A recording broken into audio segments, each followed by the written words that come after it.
Today we're starting a series called Context. And I can't, there's no better way to kind of tell. I'm just going to read the definition for you. Context it's the part of something written or spoken that immediately precede a word or passage and clarify its meaning, right?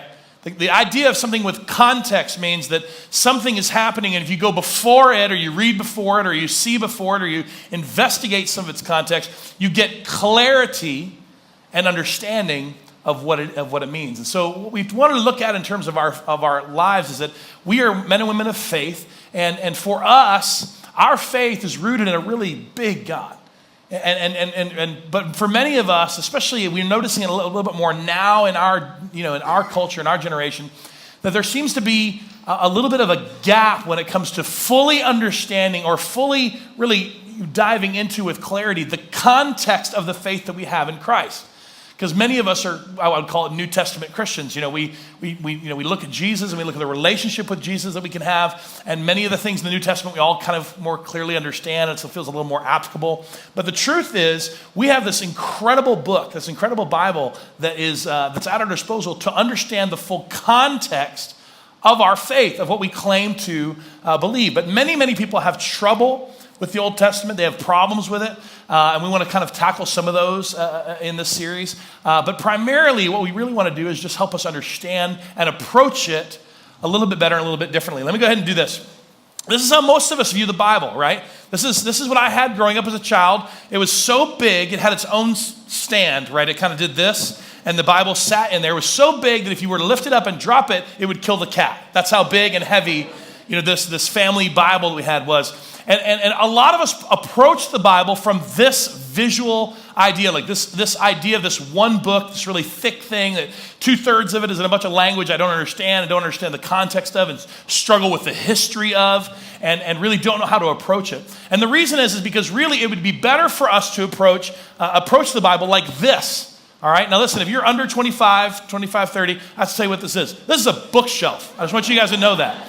And it holds these things called books, okay? These things, hardbound, softbound books, and that's, I know that's a new concept. It doesn't hold flowers and picture selfies of yourself, but it's bookshelves, and it would really be better for us to approach the Bible in this with this approach. That really, the Bible is 66 books, and it's not just books, but it's books and ancient documents and journals and letters, all individually done, all penned by men.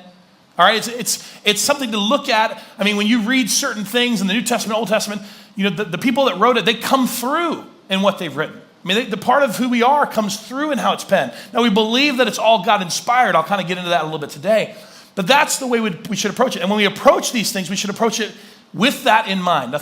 The Old Testament, there's 66, I said, books, documents, journals, letters. But the Old Testament is 39 of those, okay, over 500,000 words.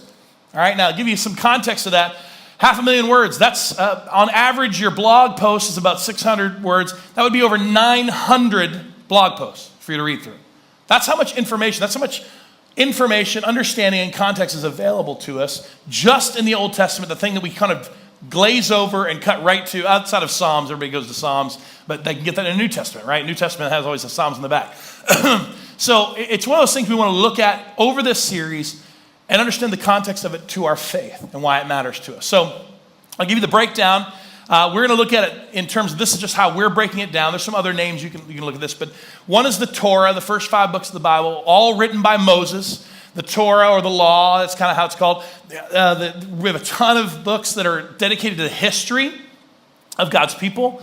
And there's a lot of history in Genesis as well, but there's a lot of history, books itself that tells the story. Wisdom books, Job, Psalms, Proverbs, Ecclesiastes, Song of Solomon. And then we have all the rest, which are weird names that some of you can't even pronounce, but they're prophets of old, and they document their time in history, and they kind of classify them between major and minor prophets. And that's the entire 39 different books of the Old Testament. And we want to dive into those books. Normally in a message, I'm just kind of giving you this heads up. Normally in a message, my job, in terms of communicating and speaking to you, if you could picture a pool, like an Olympic-sized pool, my job is to get everybody that comes to get in the pool with me, right? To step into the shallow end, water's good, come on in.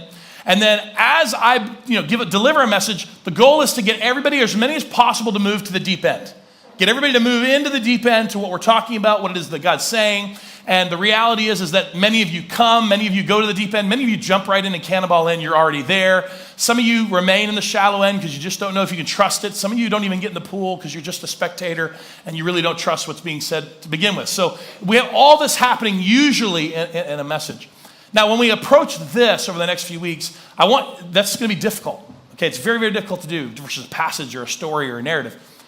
This is going to be more like, we're on the coast. We're on the coast of the ocean, all of us. And I'm going to be running through the surf about shin high like a madman, just back and forth, waving my arms, just trying to convince you to take a step in, put your toe in the water, and then to go a little bit further on your own. And then to go a little bit further on your own and be able to not only step in, but to swim and dive in and explore the depths that you've never explored before. That's my goal for this series. It's going to be a little bit different kind of approaching this than we have, get a normal message where I'm kind of just looking at one narrative or one passage. And so that's my goal for today. Today we're actually focusing on this part, the Torah, or the law.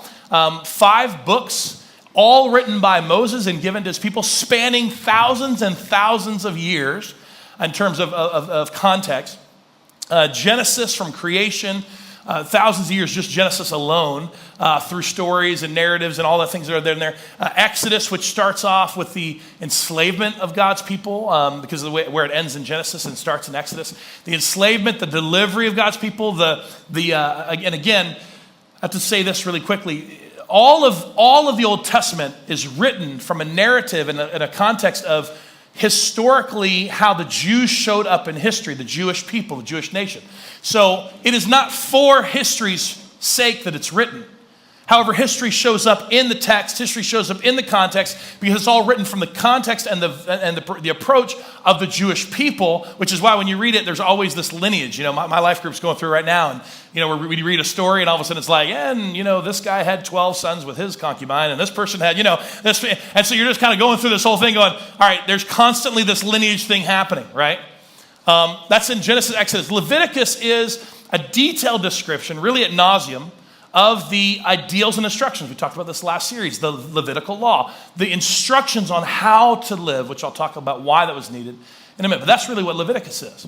And then Numbers kind of goes back and recaps some of the things that you read in Genesis, Exodus, and Leviticus. It recaps some of those things, and then but Numbers really does focus a lot on the lineage. Like if you're with me, it was the familytree.com for the Jewish people, right? It was their family tree lineage for them to understand. That's why Numbers was written. And then Deuteronomy's the same thing. Deuteronomy's kind of a catch-all, has many, many things in there about the law and why, and everything kind of ending, kind of capping the Torah, capping the first 5 books of the Bible. I tried to find a passage that would sort of recap everything, because you can't really even approach the Torah from one story's perspective. It's very difficult, and it's not even one of those stories that makes a good movie, right? It's not a story that makes a good story. We like good stories that are like rags to riches, right? Where, somebody's doesn't have anything, and then they overcome all their obstacles, and they come out on top. Problem is that the Torah is written in such a way that we started out on top.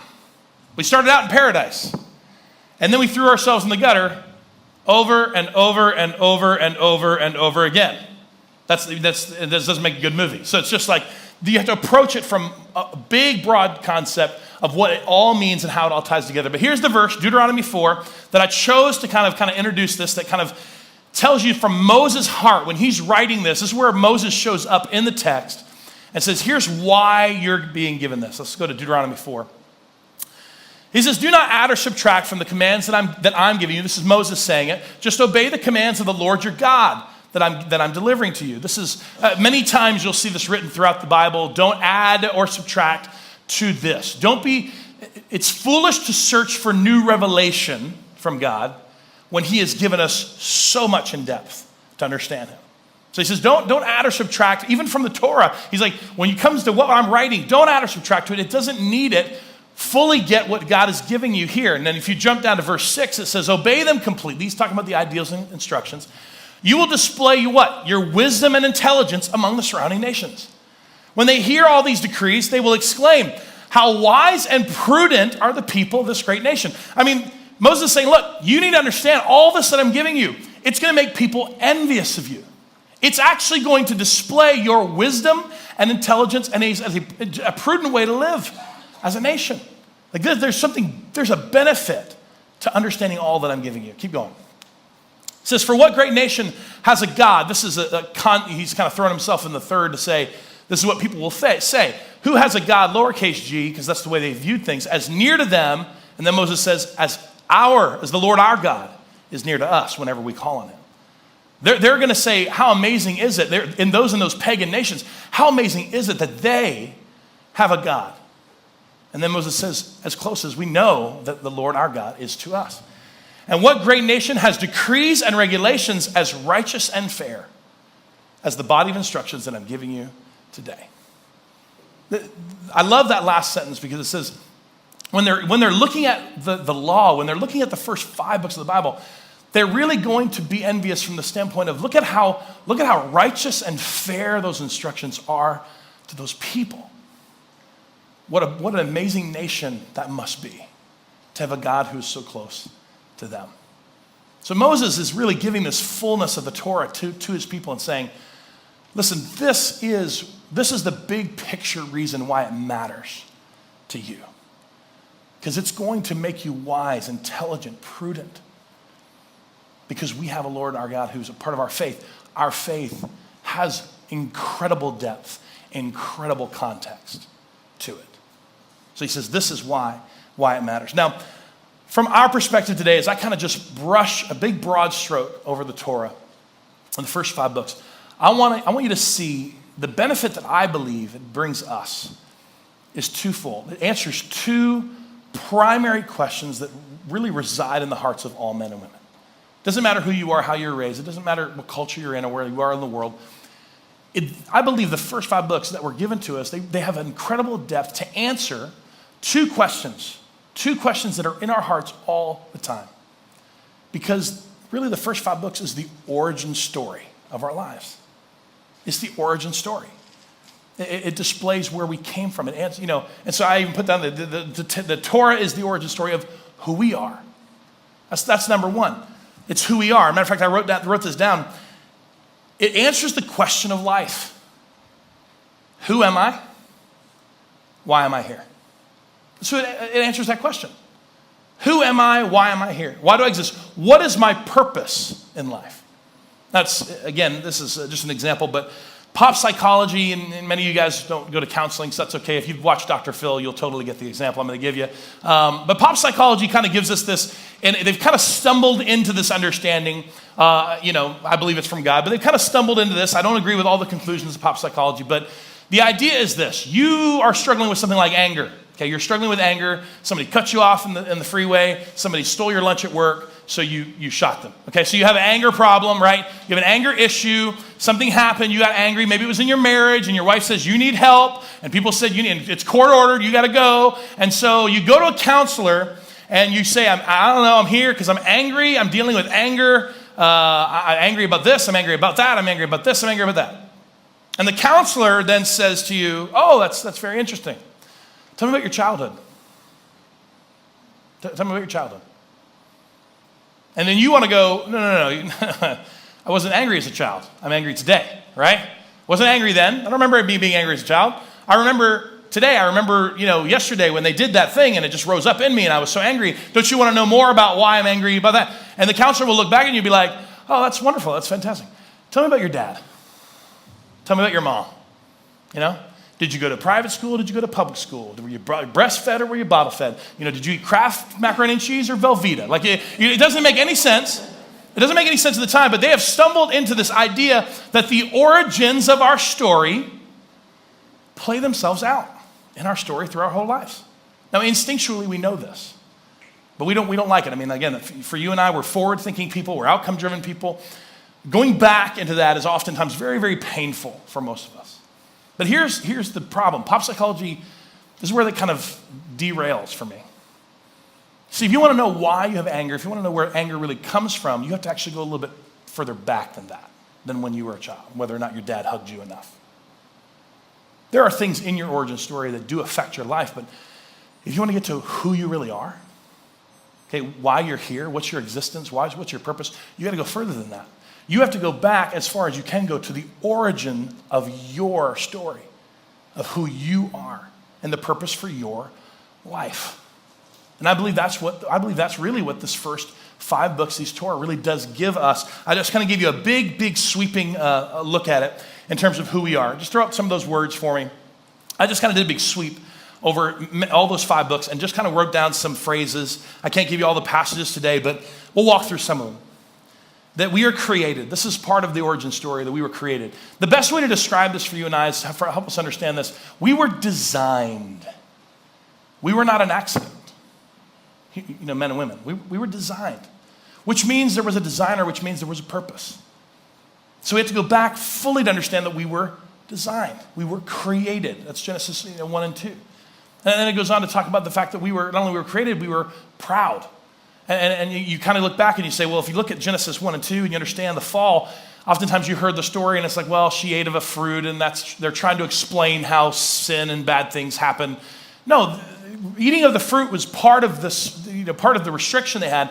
But what really showed up, you'll hear common people say the pride is the root of all sin, right? Pride is the root of all things. That the pride that was in us, the proudness that we have, that we carry instinctively, that was already there. That was there in the garden in paradise. Eve felt like God was selling them short on something. And that there was more to offer, more to be had. And so it just goes on to reveal in Genesis 2 our pride. Our brokenness is revealed in this first 5 books. The brokenness, and not just sin entering the world, but sin, how it affects everything, how it infects and affects us like a disease, like something that just taints everything. Our brokenness shows up depraved. You don't have to look any further than Genesis 6. We were created to live forever in these bodies. So all of a sudden there's thousands and thousands of years because men and women are living hundreds and hundreds and hundreds and hundreds of years with sin, with their brokenness, with their pride. And what God notices is that this total depravity that comes up within us is that time is not on our side. Time is not on the side of man in his brokenness. They will destroy each other. You've maybe looked at old third world cultures. Maybe you've had a degree in history where you understand there have been cultures that have had no rules, no regulation, nothing really to govern and guide them. And they have only been around for a small sliver of time because men left to themselves will destroy themselves.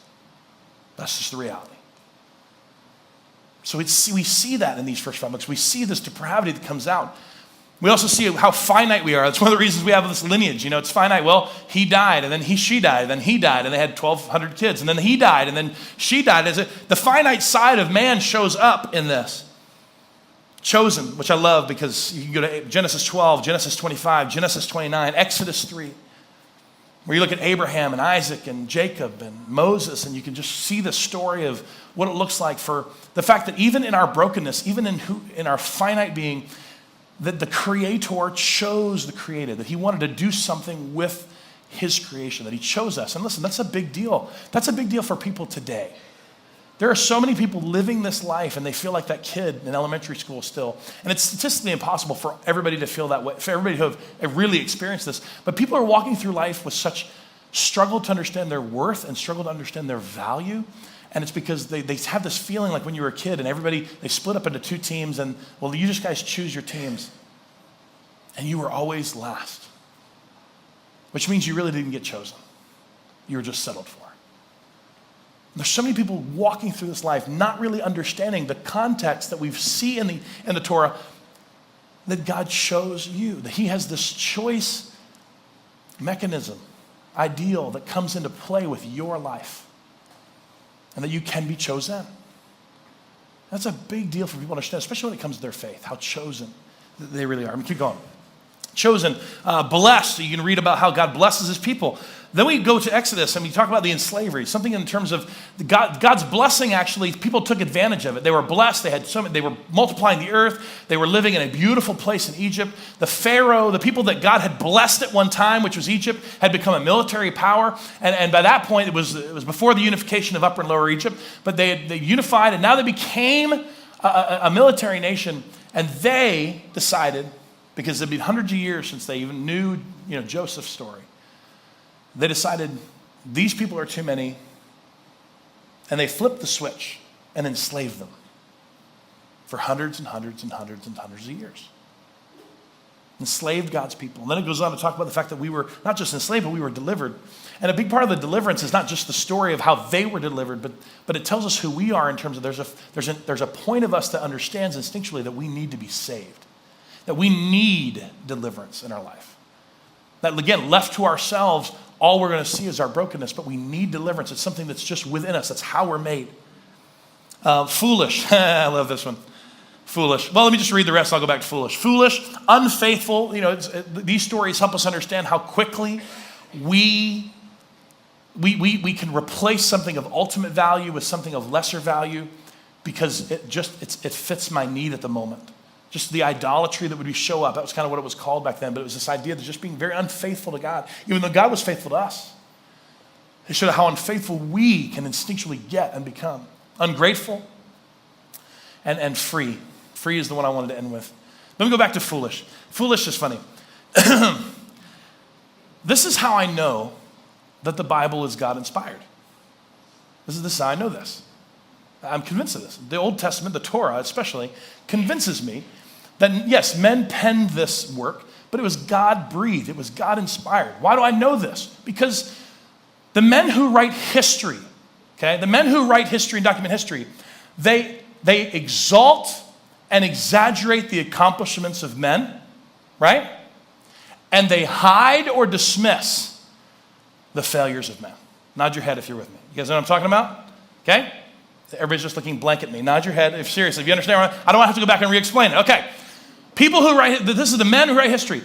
When I look at the Bible and I go, there is no way, I don't care who Moses was, there's no way a man or several men decided to write this as a way of displaying who we are and would share that much foolishness with the world.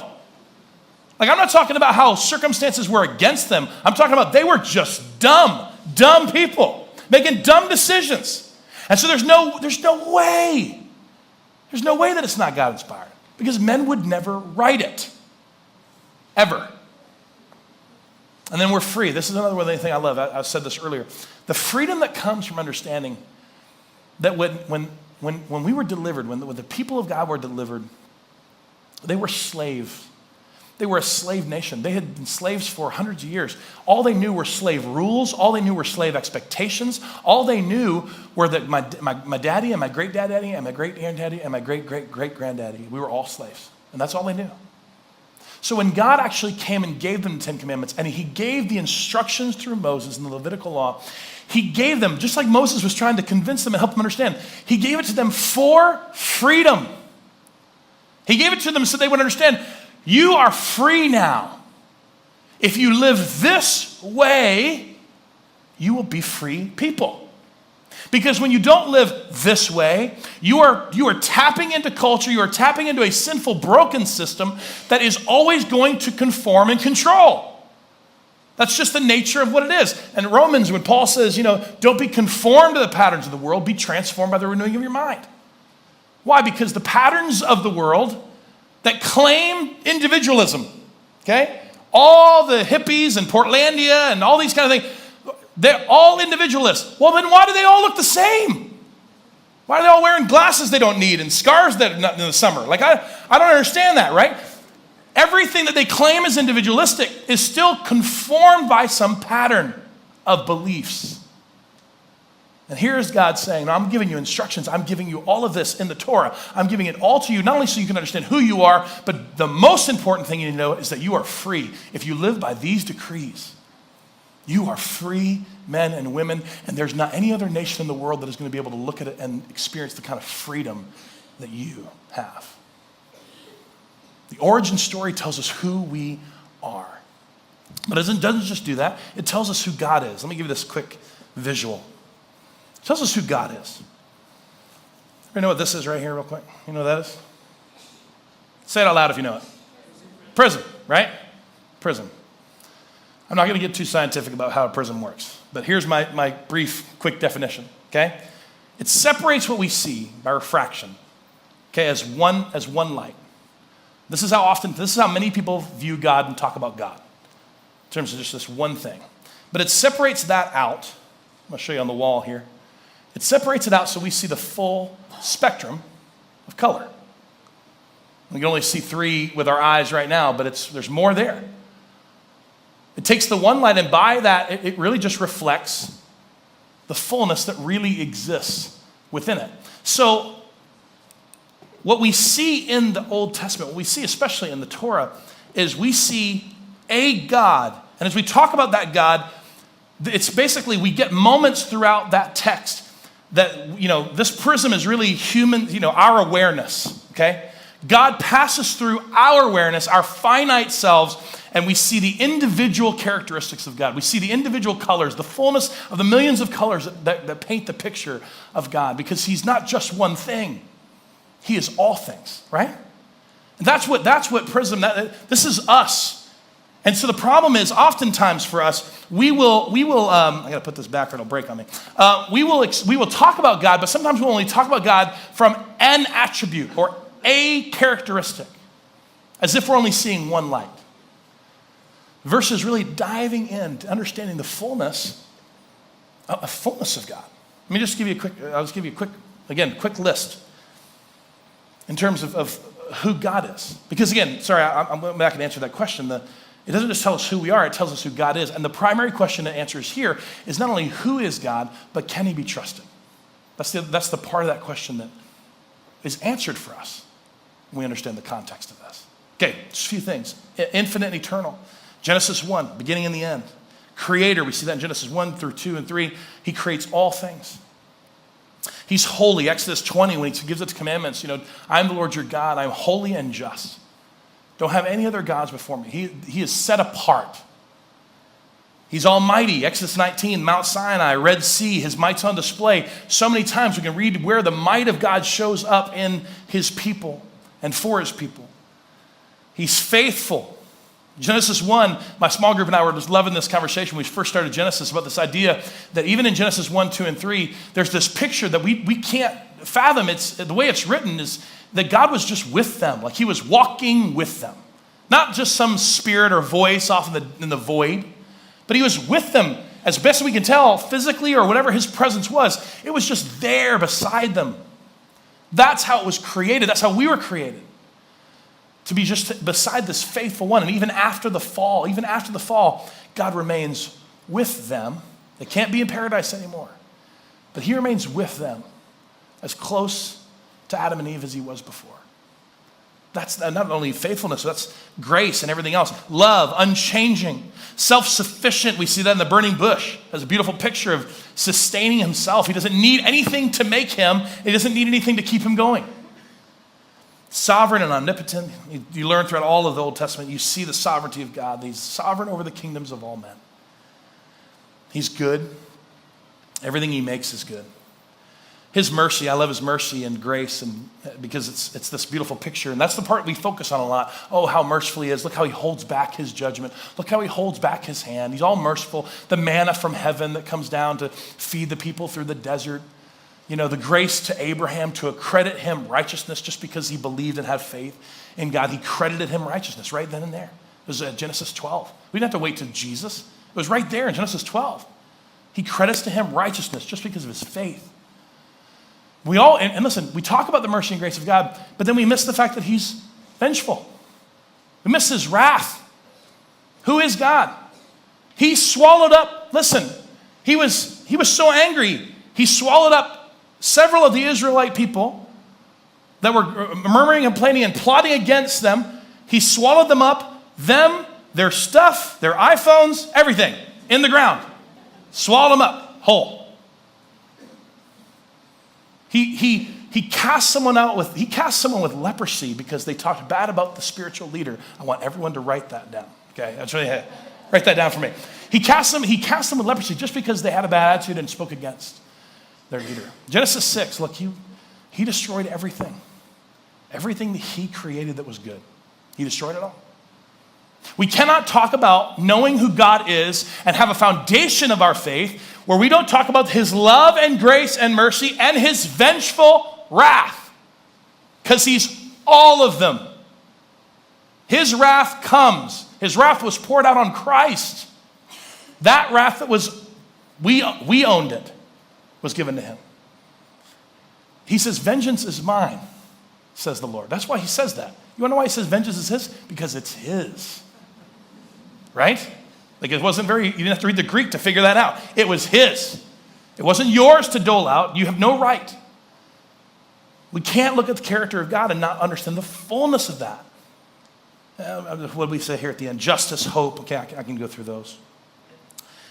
Here's the thing. When we struggle, when people struggle with their faith, they have times in their life where faith, something happens, life gets hard, something comes towards them, circumstances get complex. And maybe it's you, maybe it's somebody you know. You've seen this where all of a sudden the faith that you claim to have in God gets very shaky. Very shaky, as if there is hardly any real foundation under it. And I look at that and go, what a tragedy, because we have been given the context, this depth of context of the fullness of not only who we are in our fullness, but understand the fullness of who He is, to understand fully and have clarity of our faith so that our foundation can actually be something solid.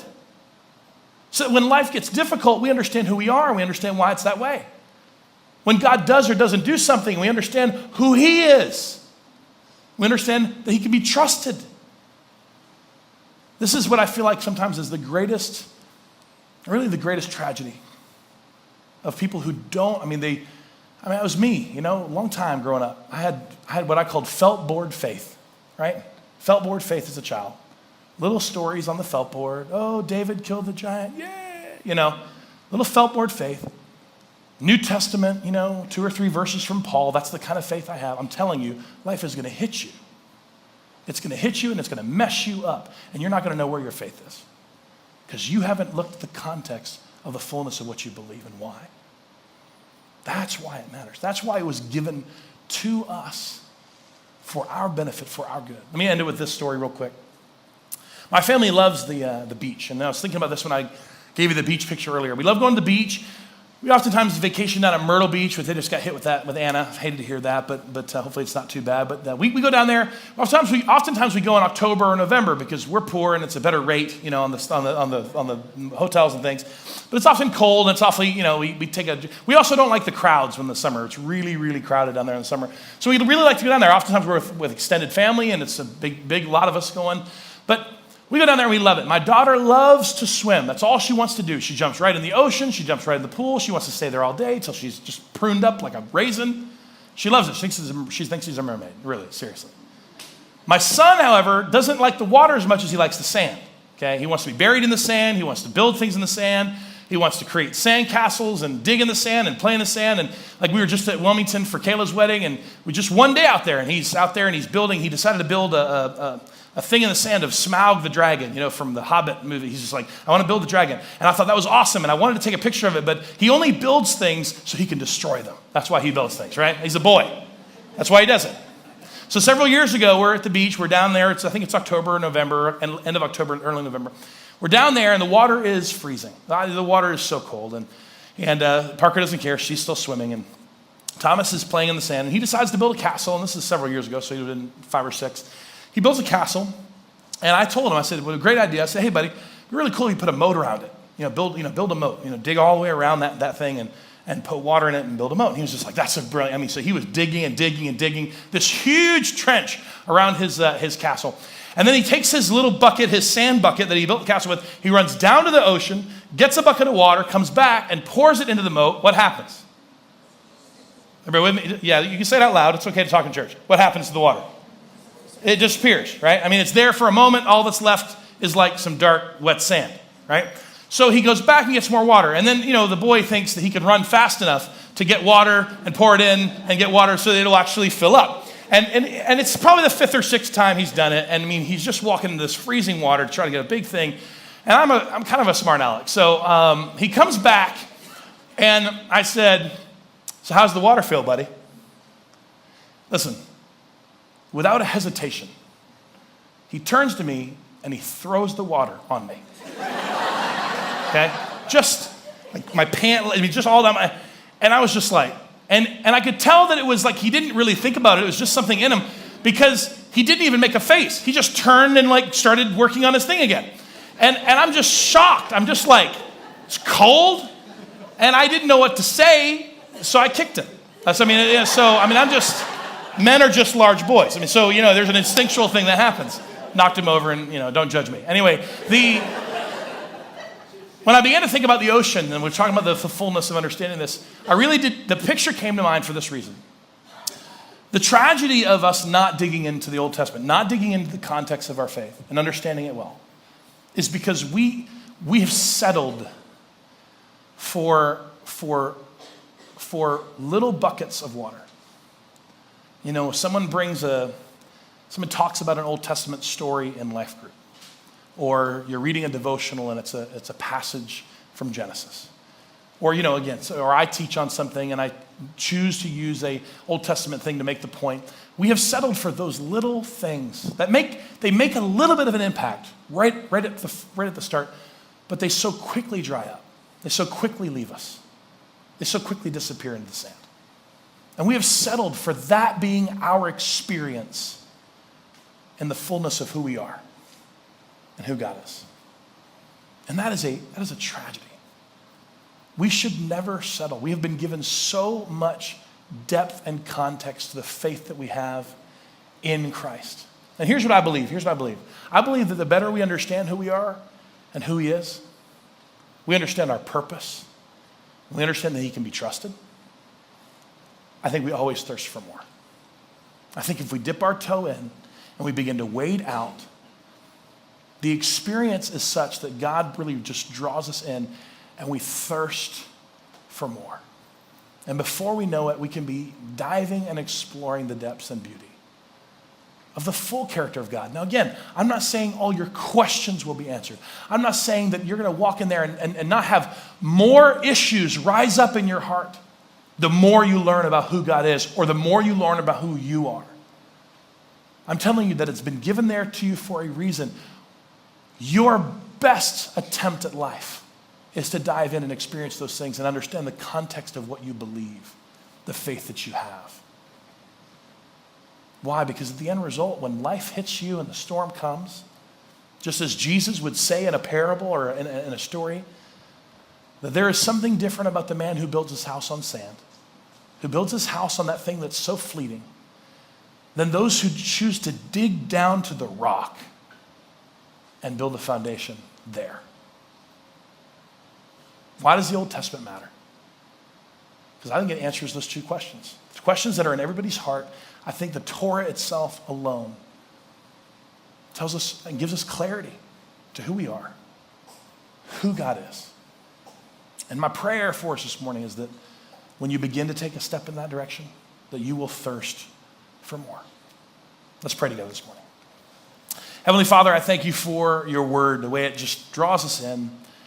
God, I pray that as we painted a very large picture this morning, really impossible to get down to any particular individual moment.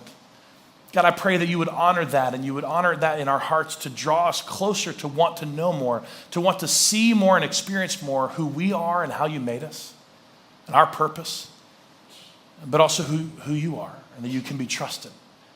The fullness of your character and attributes are on display for us to see and understand.